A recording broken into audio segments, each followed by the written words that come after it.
Meeting అయిన AP CM బాబు sir ఆదివారం నాడు తెలంగాణ తమ్ముళ్లతో మీటింగ్ అయిండు. ముచ్చట్లు జోరుగా చెప్పుకొచ్చిండు. తెలంగాణలో సైకిల్ పార్టీ గెలవక 20 ఏళ్ళు అవుతున్నా ఇప్పటికీ అదే ఊపు ఉన్నదన్నట్టు మాట్లాడిండు. 20 ఏళ్ళైంది అధికారం పోయి 2004 2024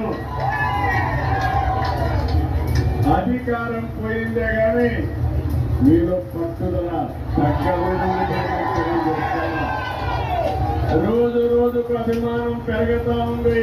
కొంతమంది నాయకులు పోయారు కానీ కార్యకర్తలు మాత్రం పోలేదు.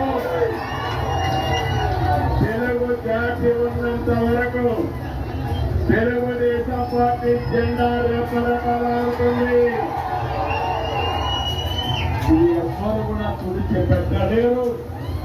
ఏ విధంగా అయితే నందమూరి తారక రామారావు గారు తెలుగు జాతి ఉన్నంత వరకు తెలుగు వారి గుండెల్లో ఉంటారు, అదే విధంగా తెలుగు జాతి ఉన్నంత వరకు పసుపు జెండా ఎగరగానే ఉంటుంది. అంతేకాదు తెలంగాణలో మళ్ళా సైకిల్ పార్టీని ఈగుర పెడతారట. 2 రాష్ట్రాలు 2 కండ్ల లెక్క అన్నట్టు మాట్లాడిండు బాబు సారు. నేను ఒకటే చెప్తున్నాను, నాకు ఆంధ్రప్రదేశ్ తెలంగాణ కాకుండా 2 రాష్ట్రాల ప్రయోజనాలు తెలుగు జాతి ప్రయోజనాలు కాపాడడానికి ఉంటాం. కొంతమంది ఆలోచిస్తున్నారు గొడవలు పెట్టుకుంటే సమస్యల పరిష్కారం అవుతాయి, గొడవలు పెట్టుకుంటే నీళ్లు రావు, సమస్యల పరిష్కారం కావు, అభివృద్ధి జరగదు, దానివల్ల లాభం కంటే ఎక్కువ నష్టం వస్తుంది. ఇక లేక 4వ సీఎం అయినాక సారు పట్నం వచ్చిండు. అందులో సైకిల్ పార్టీ ఆఫీసుకు పోయిండు.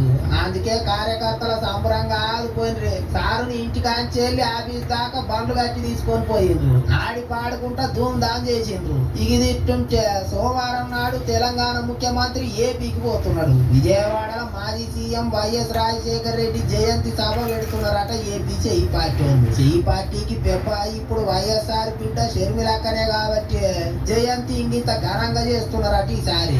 అందుకే తెలంగాణ సీఎం ను పిలిచిండ్రట. అంత చూస్తుంటే ఇక ముందు ఏపీ తెలంగాణ నడుమ ముఖ్యమంత్రులు లీడర్ల రాకడా పోకడా గట్టిగానే నడిచేటట్టున్నది అనుకుంటారు ఇప్పుడు పబ్లిక్.